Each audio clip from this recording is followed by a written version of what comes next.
El sol de Arizona, implacable y blanco, se filtraba a través de los pesados cortinajes de terciopelo, trazando líneas de polvo sobre la opulenta habitación. En el centro, sobre un lecho de sábanas de seda que parecían devorarla, yacía Elena Vance. A sus 18 años, su cuerpo era un frágil mapa de huesos bajo una piel traslúcida. Sus ojos, antes dos pozos de vibrante curiosidad, ahora estaban hundidos y opacos, fijos en un punto invisible del techo. El silencio en la mansión del gobernador era denso, pesado, roto, solo por el tic-tac de un reloj de pie en el pasillo. Un metrónomo que marcaba el lento consumirse de su vida. Su enfermedad. Un mal sin nombre que había desconcertado a los mejores médicos de la capital. Era una sombra que se extendía mucho más allá de su alcoba, manchando el prestigio de su padre. Si te conmueve el inicio de esta travesía, considera unirte a nuestra comunidad. Tu apoyo nos permite dar voz a historias que, de otro modo, se perderían en el silencio. El gobernador Vance, un hombre esculpido en ambición y granito, observaba a su hija desde el umbral, su rostro una máscara de calculada preocupación. Para él, Elena no era solo una hija sufriente, sino un vergonzoso recordatorio de su incapacidad, una mancha en su inmaculada reputación política. Cada hueso visible, cada suspiro tembloroso, era un susurro de fracaso que amenazaba con resonar en los salones del poder. Los rumores en la capital eran un veneno lento, hablando de castigos divinos y debilidades heredadas. La fragilidad de Elena se había convertido en un arma para sus adversarios, un símbolo de que el hombre que no podía gobernar la salud de su propia casa, difícilmente podría gobernar un territorio tan volátil. La compasión había sido extirpada de su corazón, reemplazada por el frío cálculo de la supervivencia política. En Sass o Joes, la figura de su hija se desvanecía, transformándose en un problema que exigía una solución drástica y definitiva. La atmósfera de la mansión era un reflejo del alma de su dueño, ostentosa, fría y carente de verdadero calor. Los criados se movían con una eficiencia silenciosa, sus miradas evitando cuidadosamente la puerta de la joven señora, como si su mal fuera contagioso. Hablaban en susurros, compartiendo teorías y temores, pero nunca en presencia del gobernador. Él había impuesto una ley de silencio, una negación colectiva de la tragedia que se desarrollaba en el piso superior. Los pasillos, adornados con retratos de ancestros de mirada severa y paisajes europeos que nada tenían que ver con el desierto circundante, se sentían como una tumba. Elena, atrapada en su cama, podía sentir la opresión del lugar en sus huesos, una frialdad que no provenía de su enfermedad, sino de la absoluta soledad y el abandono emocional que la rodeaban desde que su madre había muerto. El IRA estaba cargado de un moralismo asfixiante, dictado por el propio gobernador y sus aliados eclesiásticos. Los sermones dominicales, a los que él asistía con devota regularidad, a menudo aludían veladamente a la impureza y a las aflicciones del alma que se manifestaban en el cuerpo. La enfermedad de Elena, en este contexto, era interpretada por la sociedad puritana como una señal de pecado, una mancha espiritual que recaía sobre la familia Vance.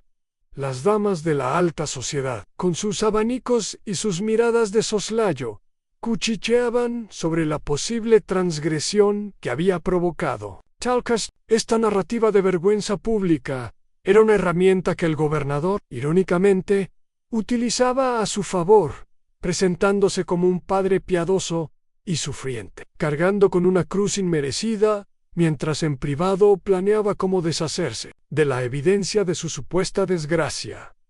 La decisión fue anunciada como un acto de sublime diplomacia. El gobernador, en una reunión con sus asesores más cercanos, expuso su plan con una solemnidad ensayada. Presentaría a su hija a los apaches Chiricahua como una ofrenda de paz, un gesto de confianza sin precedentes. Argumentó que los curanderos nativos, con su conocimiento ancestral de las hierbas del desierto, representaban su última esperanza, una narrativa que lo pintaba como un padre desesperado y dispuesto a todo. La verdad, sin embargo, era una daga helada. La estaba sentenciando a muerte, abandonándola a su suerte, en un entorno salvaje, lejos de las miradas críticas de su mundo. Era un sacrificio calculado, una pieza movida en el tablero de ajedrez de su carrera, donde la reina, su propia Hayya, era sacrificada para proteger al rey. El aplauso de sus consejeros selló el destino de Helena.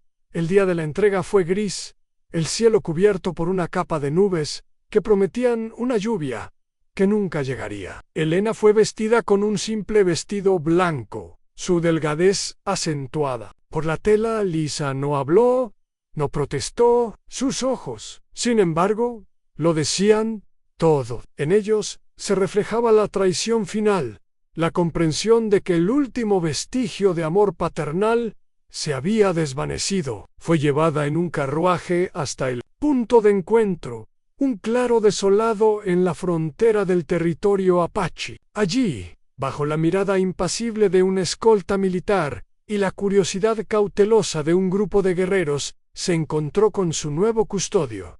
Nakai, el líder guerrero, se adelantó. No había en él la ferocidad que las historias de colonos. Su rostro era un paisaje de calma y una tristeza antigua. Nakai se detuvo frente a ella. Su altura era imponente, su cuerpo fuerte y marcado por el sol y las batallas. Pero su mirada era lo que la desarmó. No había en ella desprecio, ni triunfo, ni siquiera lástima. Había un reconocimiento, una profunda y silenciosa comprensión, que atravesó las capas de enfermedad y humillación hasta tocar el núcleo de su ser. Él no la veía como un objeto de intercambio, ni como la hija esquelética del hombre que tanto daño había hecho a su pueblo. Vio a una mujer joven, atrapada en un sufrimiento que él conocía demasiado bien. Un gesto sutil, la inclination, casi imperceptible de su cabeza, fue el primer acto de respeto que Helena había recibido en meses. Una tensión extraña, no de miedo, sino de una incipiente y frágil conexión. Nació en ese instante de silencio compartido entre ambos. El gobernador pronunció unas últimas palabras, un discurso sobre la paz y la confianza mutua que sonaron, huecas y profanas en la vastedad del desierto. Evitó la mirada de su hija, centrándose en la figura de Nakai. Le entregó una pequeña bolsa de monedas de oro, un insulto final disfrazado de dote a Nakai. No tocó el oro. Su atención estaba fija en Helena, extendiendo una mano, no para tomarla, sino como una invitación abierta. Su palma estaba callosa, marcada por el trabajo y la lucha, pero el gesto era de una gentileza inesperada. Por primera vez en años, Helena sintió una punzada de voluntad propia. Con un esfuerzo que le costó casi toda la energía que le quedaba, levantó su mano temblorosa y la colocó cerca de la de él, sin llegar a tocarla. Un puente frágil entre dos mundos rotos. El intercambio fue breve. Sin más ceremonias, Nakai se dio la vuelta y comenzó a caminar, esperando que ella lo siguiera. Los soldados de su padre no hicieron ningún movimiento para ayudarla a descender del carruaje. La dejaron allí, una figura blanca y abandonada, entre dos civilizaciones en conflicto. Fue uno de los guerreros más jóvenes de Nakai, quien, con una vacilación respetuosa, le ofreció un brazo para apoyarse. Helena se aferró a él, sus pies tropezando en el suelo irregular. Al dar sus primeros pasos lejos de su antigua vida, lanzó una última mirada hacia atrás. Vio el carruaje de su padre girar y alejarse a toda prisa, levantando una nube de polvo que la borró de su vista, como si nunca hubiera existido. La traición era completa, absoluta, y en su desolación, un nuevo y extraño sentimiento comenzó a germinar en la libertad del abandono. La marcha fue lenta, adaptada a su frágil paso. Nakai caminaba delante, marcando un ritmo constante pero paciente. No la apuró, No la miró con impaciencia. El paisaje, antes una amenaza entrevista desde la ventana de su habitación, ahora la envolvía con su belleza austera y brutal. Los saguaros se alzaban como centinelas silenciosos, y el viento susurraba a través de los cañones, llevando consigo historias antiguas. Cada paso era un esfuerzo monumental. Sus pulmones ardían y sus piernas temblaban poro continuo. El silencio del guerrero era un bálsamo comparado con las falsas palabras de consuelo y las oraciones vacías que había soportado. Aquí, en la inmensidad del desierto, su dolor no necesitaba ser escondido o justificado. Simplemente era, y, por primera vez, no se sentía juzgada por Elan Ei, medida que el sol comenzaba a descender. Pintando el cielo con tonos de naranja y púrpura, el grupo se desvió del camino principal. Nakai no la llevaba al bullicioso campamento principal de su tribu, un lugar que habría sido tan abrumador y hostil para ella como la mansión de su padre. En cambio, la guió hacia la boca de un cañón estrecho y oculto, cuyas paredes de roca roja parecían proteger un secreto. La entrada estaba velada por un cortinaje de sauces llorones, y al pasar a través de ellos, el aire se volvió más fresco, perfumado con la humedad de la tierra y el aroma de plantas desconocidas. Era santuario, un refugio aislado del mundo exterior. Nakai se detuvo y se giró hacia ella, su rostro suavizado por la luz del crepúsculo, indicándole que habían llegado.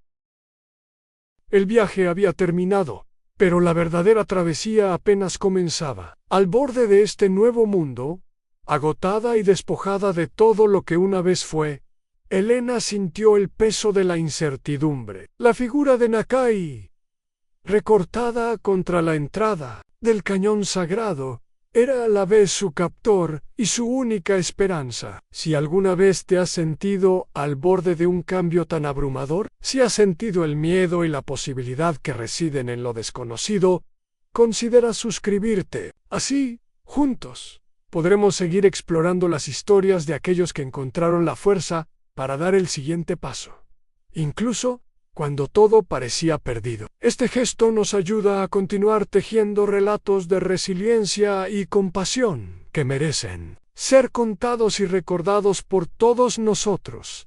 En el cañón era un útero de piedra y verdor. Las altas paredes de arenisca roja, esculpidas por milenios de viento y agua, la protegían del mundo exterior y del sol abrasador. En el fondo, un pequeño manantial de agua clara formaba un arroyo que serpenteaba entre álamos y helechos, un susurro constante de vida. Nakai la condujo a una modesta vivienda de adobe, construida bajo un saliente de roca, un refugio que parecía haber brotado de la propia tierra. No había lujos, solo lo esencial en pieles suaves para dormir, vasijas de barro y un fuego siempre listo para ser encendido. Para Elena, acostumbrada a la opulencia asfixiante de la mansión, este espacio simple y limpio era como el primer aliento de aire puro después de años de confinamiento. La ausencia de espejos fue su primer alivio. Aquí no existía el reflejo de la criatura esquelética en que se había convertido en los primeros días. Fueron un borrón de agotamiento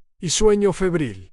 Nakai no la presionaba. Se movía por el pequeño campamento con una gracia silenciosa, sus acciones deliberadas y llenas de un propósito tranquilo. Le preparaba caldos claros hechos con hierbas que recolectaba al amanecer. El vapor llevando consigo un aroma terrenal y sanador, se los dejaba en un cuenco de madera junto a su lecho sin decir una palabra, retirándose a una distancia respetuosa para darle espacio. Elena al principio desconfiaba, esperaba una demanda, una orden, un recordatorio de su condición de cautiva, pero nada de eso llegó. El guerrero simplemente la cuidaba, alimentándola no solo con comida, sino con una paciencia que era en sí misma un bálsamo. Lentamente, su cuerpo, hambriento de verdadera nutrición, comenzó a aceptar el alimento, un sorbo a la vez, La comunicación entre ellos era un lenguaje tejido de silencio y gestos.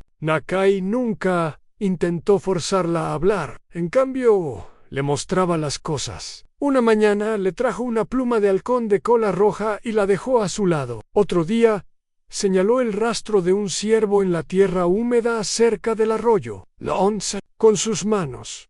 Como el sol marcaba el paso del tiempo en las paredes del cañón, como la luna dictaba el momento de la caza nocturna de ciertos animales. Elena, cuyo mundo se había reducido a las 4 paredes de su habitación, comenzó a observar, a ver. Su mirada, antes vacía, empezó a seguir los movimientos de Nakai, a notar los sutiles cambios en el entorno. Estaba aprendiendo un nuevo alfabeto, uno que no requería voz. Solo atención y presencia en el cañón se convirtió en el espejo de su sanación. Al principio, su paisaje interior era tan árido y rocoso como las paredes más escarpadas. Sí, vacía, hueca, un eco de la persona que había sido, pero a medida que el arroyo de la vida fluía constantemente a su lado, algo dentro de ella comenzó a moverse. Empezó a dar pequeños paseos, sus pies descalzos, sintiendo la frescura de la tierra. Se sentaba junto al manantial, sumergiendo sus manos en el agua curativa, sintiendo cómo el frío aliviaba la fiebre constante de su piel. Observaba a los colibríes revolotear entre las flores silvestres que crecían en las grietas de las rocas, pequeñas joyas de resiliencia. El entorno no la juzgaba, simplemente la acogía, permitiéndole ser tan frágil o tan fuerte como necesitara. En cada momento los recuerdos, sin embargo, eran fantasmas persistentes. En la quietud de la noche, fragmentos de su vida pasada la asaltaban. Veía de su madre, cada vez más delgado y pálido, en una cama idéntica a la suya. Recordaba sus susurros febriles, palabras sobre la verdad y el veneno que Elena no había comprendido entonces. Veía a su padre, de pie en la puerta, su expresión no de pena, sino de fría impaciencia. Estas visiones la dejaban temblando, empapada en un sudor frío que no era de la enfermedad. Eran astillas de un trauma familiar enterrado profundamente. Una herida en el alma que ahora, en el silencio del cañón, comenzaba a supurar. Sentía que su enfermedad no era solo suya, sino una herencia, una oscuridad que se había transmitido a través del silencio y los secretos de su familia. En una tarde, mientras Nakai limpiaba unas raíces cerca del fuego, Elena lo observó con más detenimiento. Notó una serie de cicatrices finas y pálidas en su antebrazo, un patrón deliberado que no parecía de batalla. Su curiosidad superó su apatía. Con un gesto tembloroso, señaló las marcas. Nakai detuvo su trabajo. Su mirada se perdió en las llamas por un largo momento. En sus ojos, Elena vio reflejado un dolor tan profundo como el suyo. Sin hablar, levantó su brazo y trazó suavemente las cicatrices con un dedo. 3 líneas largas, 2 cortas. Luego, con la misma mano, se tocó el pecho, justo sobre el corazón. No necesitaba palabras. Elena comprendió que esas marcas representaban a su familia perdida, la esposa y los hijos, que la misma plaga, la que llegó con los colonos, le había arrebatado. Su silencio no era vacío, estaba lleno de memoria. En ese momento de vulnerabilidad compartida fue un punto de inflexión. La conexión entre ellos se profundizó, transformándose de la de cuidador y paciente a la de 2 almas heridas, reconociéndose mutuamente. Ya no era solo la hija del gobernador, siendo atendida por un guerrero apache. Eran 2 seres humanos, unidos por una tragedia similar, encontrando consuelo en la presencia silenciosa del otro. Elena comenzó a participar en las pequeñas tareas diarias. Empezó por lavar su propio cuenco en el arroyo, un acto de autonomía que se sintió monumental. Luego, ayudó a clasificar hierbas, sus dedos torpes al principio, pero aprendiendo a distinguir las hojas curativas de las venenosas, bajo la guía paciente de Nakai. Cada tarea completada, era un pequeño ladrillo en la reconstrucción de su dignidad. El cambio de las estaciones se reflejaba en su cuerpo y espíritu. Con la llegada del otoño, los álamos del cañón se tiñeron de oro, y una nueva fuerza comenzó a fluir por las venas de Elena. El caldo fue reemplazado por guisos más sustanciosos de conejo y maíz. Podía caminar distancias más largas, explorar los recovecos del cañón, su piel adquiriendo un tono saludable por el sol filtrado. Un día, mientras seguía a Nakai por un sendero estrecho, él se detuvo y le entregó un pequeño arco y una flecha. No era un juguete, sino una herramienta real, aunque de tamaño adecuado para su fuerza actual. Durante semanas, practicó, sus brazos temblando al principio, sus flechas desviándose salvajemente, pero Nakai nunca la corrigió con dureza, simplemente ajustaba su postura con un toque suave, guiándola con el ejemplo. Ana, a veces la soledad se siente como una enfermedad, un vacío que consume desde adentro. Otras, como en este cañón sagrado, se convierte en el espacio necesario para que el alma respire y sane. Si alguna vez has sentido esa dualidad, esa necesidad de silencio para poder escucharte a ti mismo, quizás entiendas el valor de historias como esta. Considera suscribirte a nuestro canal. Tu presencia nos da la fuerza para seguir trayendo a la luz estos relatos de introspección y renacimiento, demostrando que incluso en el aislamiento más profundo, la compasión puede florecer. Es una forma de decir que creemos en el poder curativo de la quietud y el respeto. El día que su flecha finalmente dio en el blanco, un pequeño círculo dibujado en la corteza de un árbol caído, una extraña sensación la invadió. No era euforia, sino una tranquila satisfacción. Nakai, que observaba desde la distancia, asintió una vez, sus ojos mostrando una aprobación silenciosa, que valía más para Elena que todos los elogios vacíos que había recibido en su vida. Esa noche comieron la carne que ella había ayudado. Simbólicamente, a proveer, se sentía parte de ese lugar, no una intrusa. Estaba aprendiendo no solo a sobrevivir, sino a vivir en armonía con el mundo que la rodeaba, un mundo que no exigía nada de ella más que su presencia atenta. Su valor ya no se medía por su apellido o su apariencia, sino por su capacidad de aprender y contribuir con la fuerza física.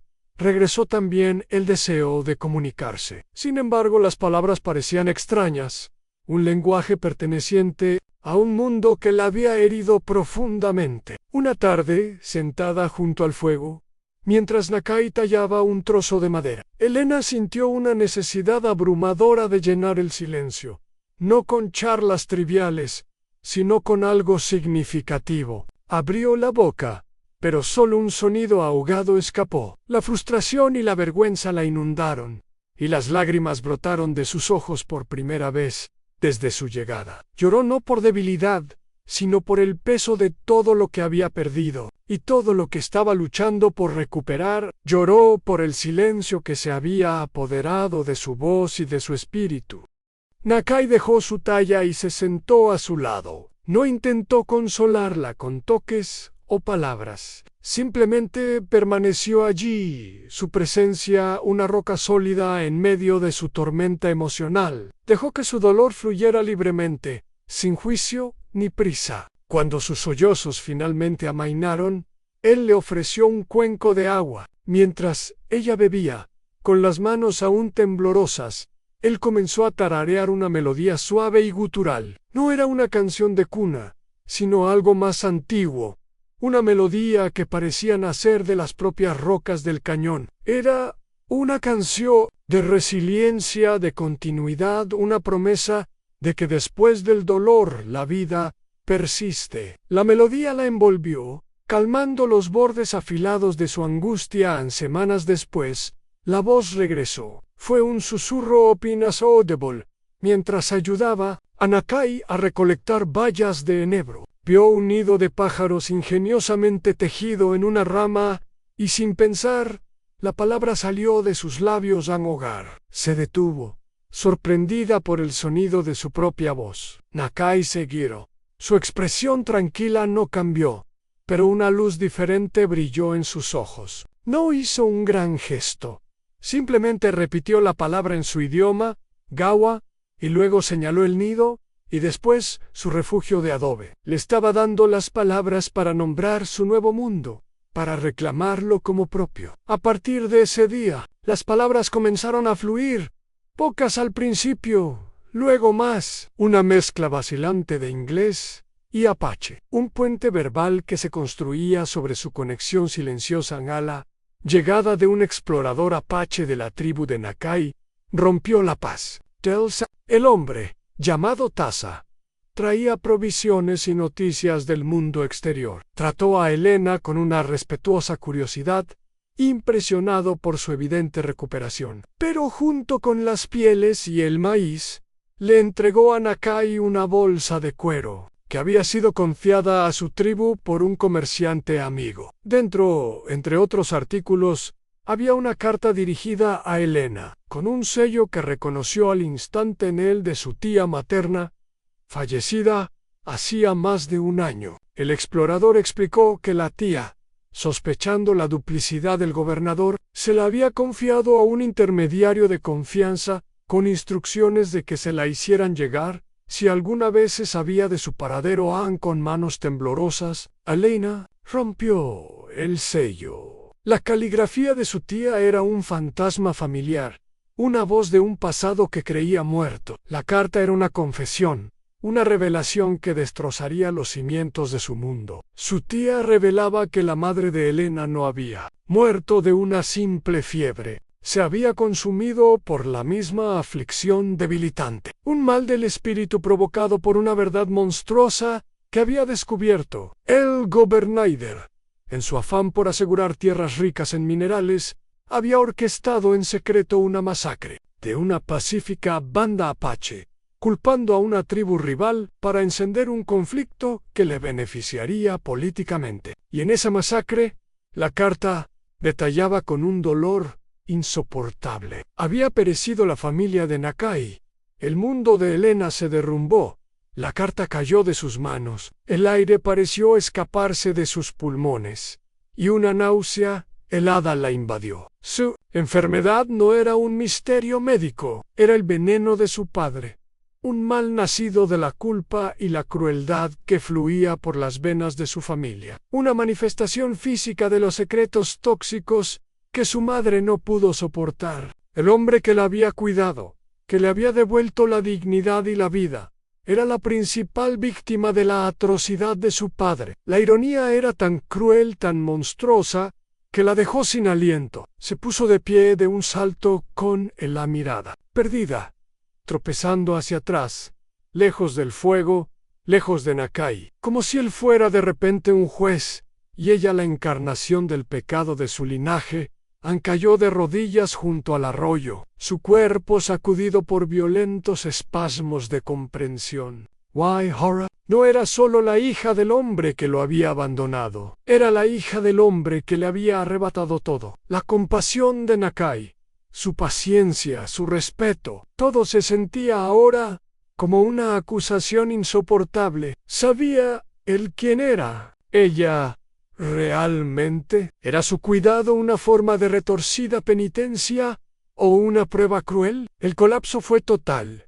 Un grito silencioso que rasgó su alma recién sanada. La revelación no solo cambió su pasado, sino que envenenó su presente y aniquiló cualquier visión de un futuro posible. El cañón, antes un santuario, se convirtió de repente en una jaula de su propia culpa heredada, y Nakai, su salvador, en el espectro de su condena. Nakai se acercó a ella, no con acusación, sino con la misma calma insondable de siempre.